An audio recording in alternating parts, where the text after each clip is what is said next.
Takang-taka ang 42nd Knight of the Round Table na si Lolit at napapatanong kung bakit nga raw napakalakas ni Yuan. Napakinig naman ni Yuan ang pagtatanong ni Lolit. Naisip nito na hindi nga lang daw strength niya ang nagpapalakas sa kanyang suntok, nakakadagdag rin daw dito ang kanyang kaini na ginawa ng pinakamahusay na blacksmith gamit ang malaking halaga ng adamantium na siyang pinakamalakas at pinakamatibay na metal. Nung naghahanda na ulit si Yuan sa pagsugod ay naisip nito na ginagampanan nga lang daw ng kaini kung ano ang halaga nito. Sinuntok muli ni Yuan ang kalasag na panangga ni Lolit. Nakapaloob pa rin sa suntok niyang ito ang lakas na bigay ng gigantification. Unti-unting nagkagasgas at nagkalamat ang Shield of the Round Table na sinusuntok ni Yuan. Napapaatras ng bahagya si Lolit sa kada suntok ng kamao na pinapakawalan ng ating bida.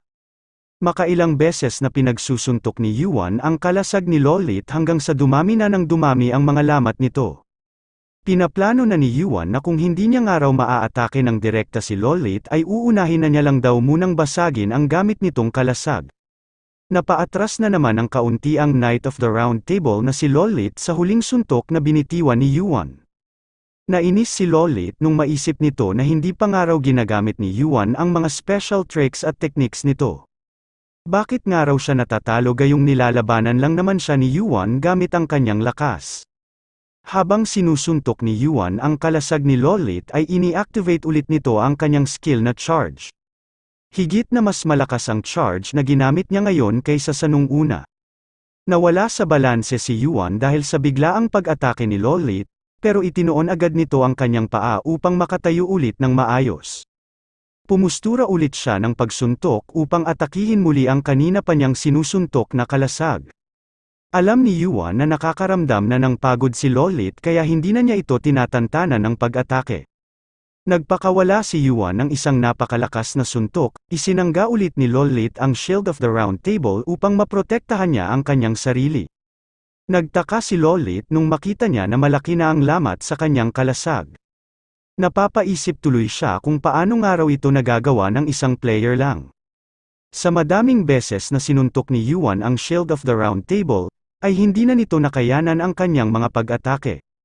Nabasag at bumigay ang kalasag na gamit ni Lolit at nagsitilapon ang mga bahagi nito sa iba't ibang direksyon. Sinabihan ni Yuan si Lolit na kung iniisip nga raw talaga nito na may kaugnayan siya sa mga taong pumatay kay Arthur at gusto ng mga itong maghiganti, dapat daw ay inabandona muna ng mga ito ang kanilang Code of the Chivalry. Dumating ang notification na napawalang bisa na raw ang kanilang one-on-one na pakikipaglaban dahil sa pamamakialam ng iba sa ginawa nilang laban. Iniligtas pala ni Tal si Lolit nung mabasag ni Yuan ang kalasag nito. Sinabihan ni Yuan sina Tal at Lolit na dapat daw ay wala nang pakialam ang mga ito sa paraan nila ng pagkapanalo. Umabot man daw ito na kailanganin nila na makipaglaban ng magkasabay.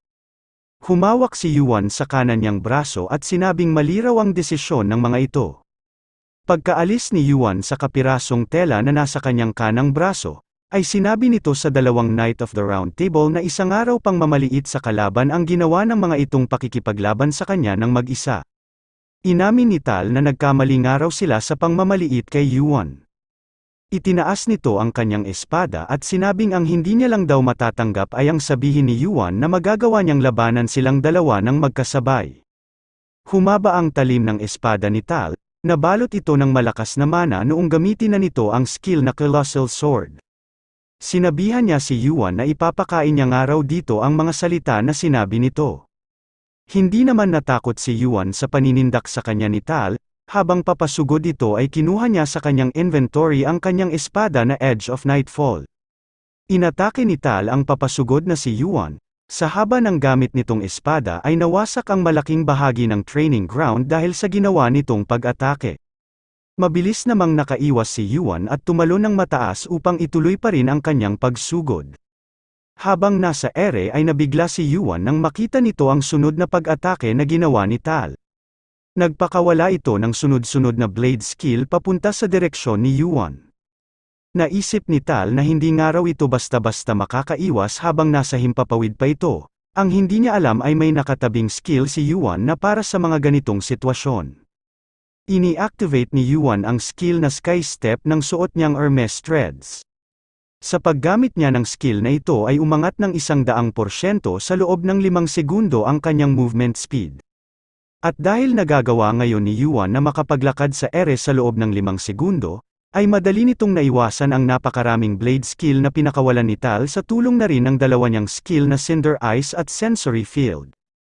Nakalapit si Yuan at agad na inatake ang Knight of the Round Table na si Tal. Bitbit ng pag-atake niyang ito ang angkin niyang lakas at bigat ng kanyang mabilis na pagkakabagsak mula sa ere.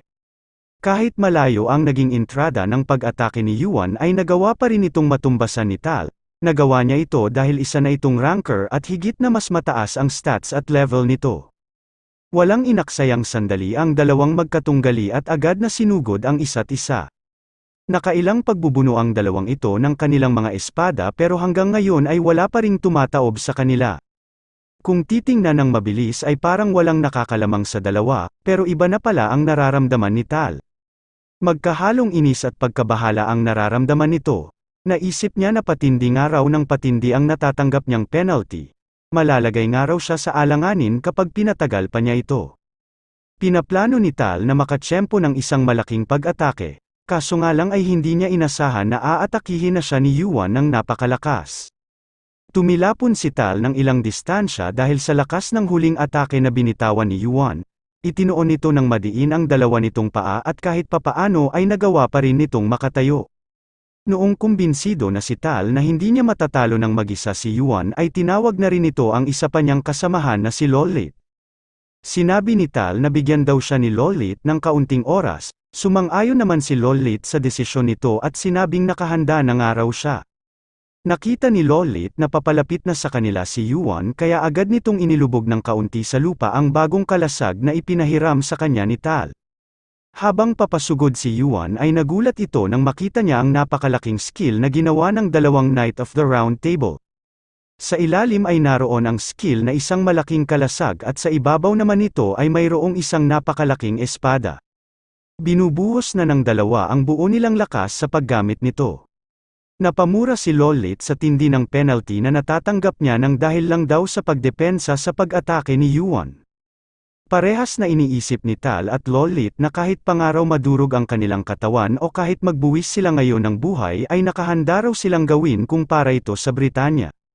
Napatigil naman sa pagsugod si Yuan at naisip na mukhang mapanganib na ito. Kapag nga raw hindi siya nag-ingat sa pagsugod ay baka maging isa na lang siyang abo.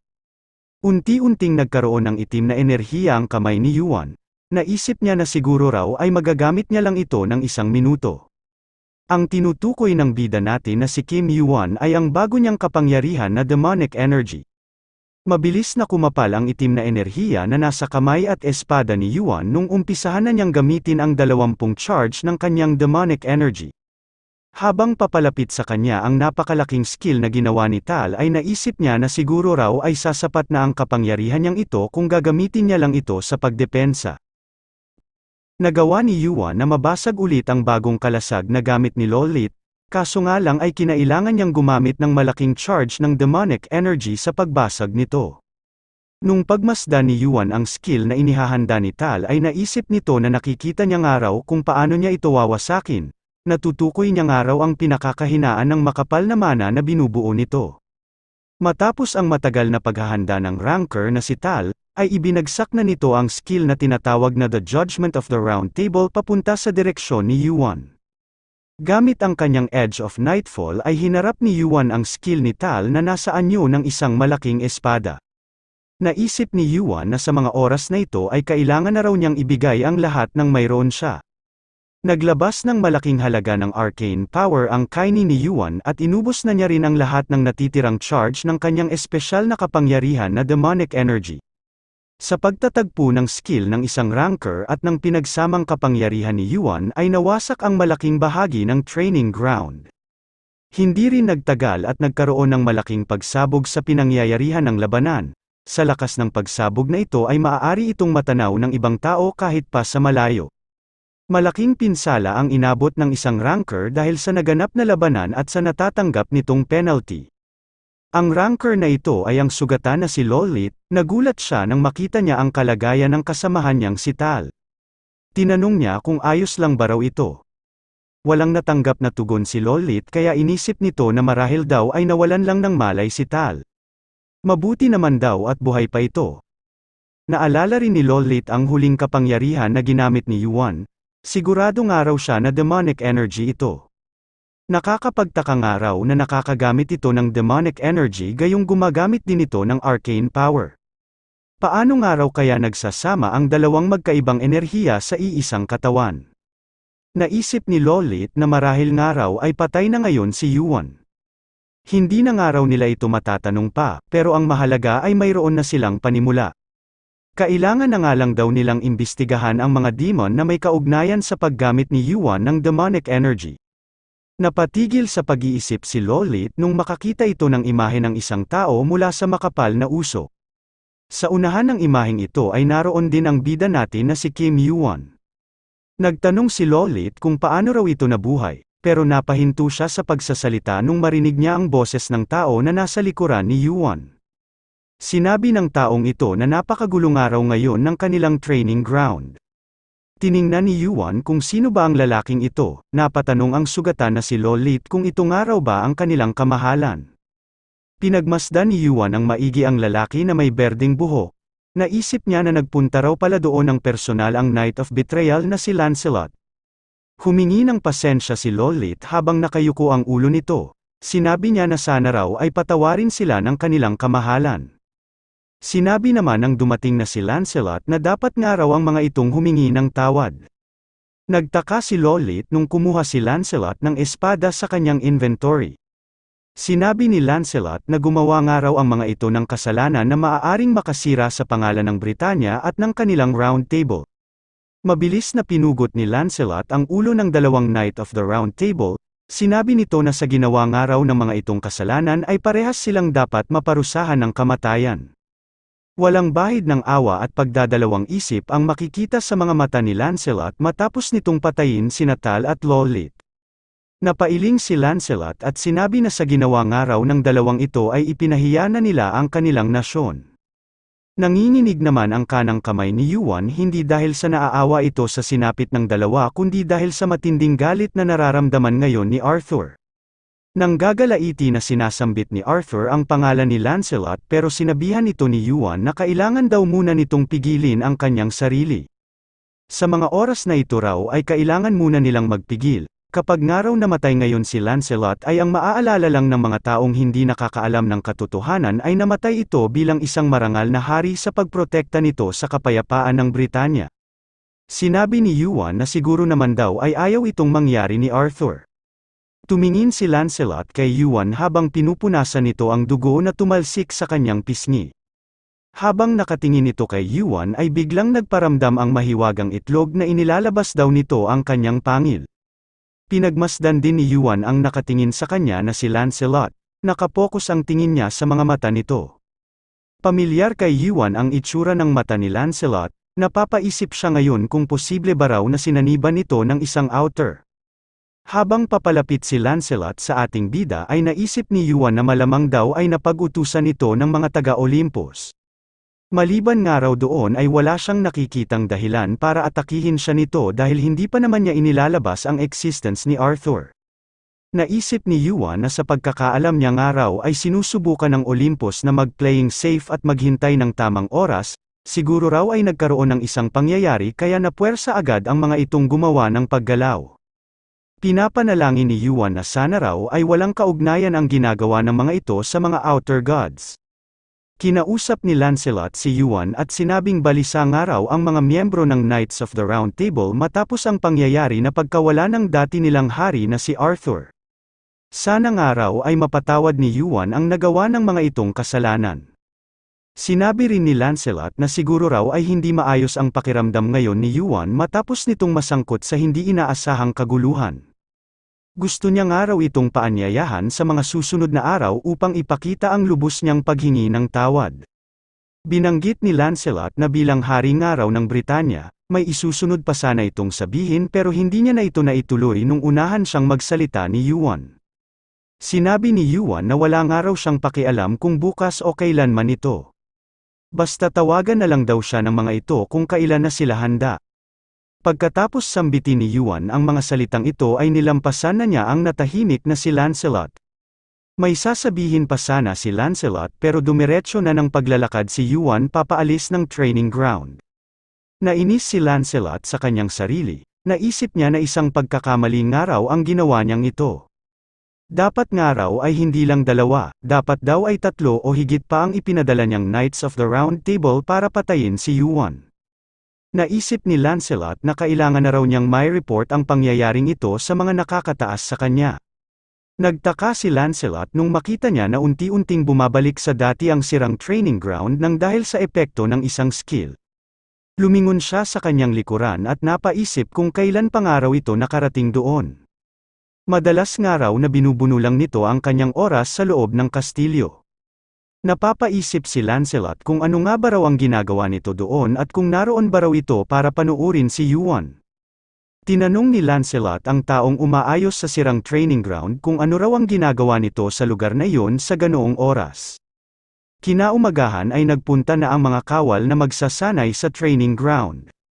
Nagtataka ang ilan sa mga ito kung bakit parang may kakaiba raw sa kinatatayuan nilang lupa.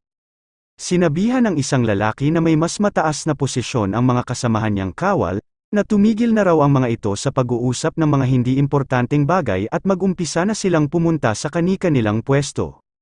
Nakinig naman ang mga kawal na ito sa sinabi sa kanila ng lalaki na may mataas na posisyon at doon na rin nagsimula ang kanilang pagsasanay. Hiniwan ni Yuan ang karne na nakahain sa kanyang pinggan. Kaharap nito sa isang mahabang mesa ang tumatayong pansamantalang hari ng Britanya na si Lancelot. Napapaisip si Yuan na kahit pangaraw malayo sa kastilyo ang naganap na komosyon, ay bakit daw napakatahimik naman ngayon sa lungat sa nangyaring malaking laban nung nagdaang gabi. Malamang nga raw ay may ginawa si Lancelot kaya hindi ito nalaman ng iba. Binitawan ni Yuan ang gamit nitong maliit na kutsilyo at sinabi kay Lancelot na masama raw ang klase ng pagkain na ibinigay ng mga ito sa kanya, hindi pa nga raw ito masyadong luto at halos naglalabas pa ito ng dugo. Sumagot naman si Lancelot na siguro raw ay hindi pa lang masyadong sanay si Yuan sa ganoon kasarap na pagkain. Sinabi niya rin na simula nga raw ngayon ay subukan na nitong kumain ng mga ganoong klase ng pagkain dahil may kakayahan naman daw ito na magawa iyon. Hindi naman nakinig si Yuan sa payo ni Lancelot at iginiit na gaya nga raw ng sabi niya, masama nga raw ang pagkain na inihain ng mga ito.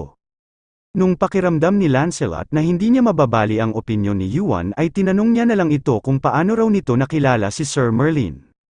Sinabi ni Lancelot na minsan niya nga lang daw ito makita dahil interesado lang daw ito sa hindi ganoon kaimportanteng bagay na gaya na lang ng hardin. Pero simula nga raw nung dumating si Yuan ay napapadalas na ang paglabas nito. Nagpunta nga rin daw ito sa training ground nung makaalis na si Yuan. Nung gabing iyon ay tinanong ni Lancelot si Merlin kung ano raw ang ginagawa nito doon sa ganoong oras. Sumagot naman si Merlin na nabulabog nga raw siya dahil sa sobrang ingay sa lugar na iyon. Sinabi naman ni Lancelot na naglinis lang daw siya ng ginawang gulo ng 2 lower knights, sana nga raw ay maintindihan siya nito. Sumagot si Yuan sa tanong ni Lancelot na nagkataon lang daw ang pagkakakilala nila ni Merlin. Habang pinupunasan ni Lancelot ang bibig nito ay sinabi ni Yuan na tigilan na raw nila ang pagpapaligoy-ligoy at direktahin na raw nila ang isa't isa. Napatingin ng masama si Lancelot nang sabihan siya ni Yuan na siguro naman daw ay hindi niya hinanda ang lahat ng ito para lang aluin siya.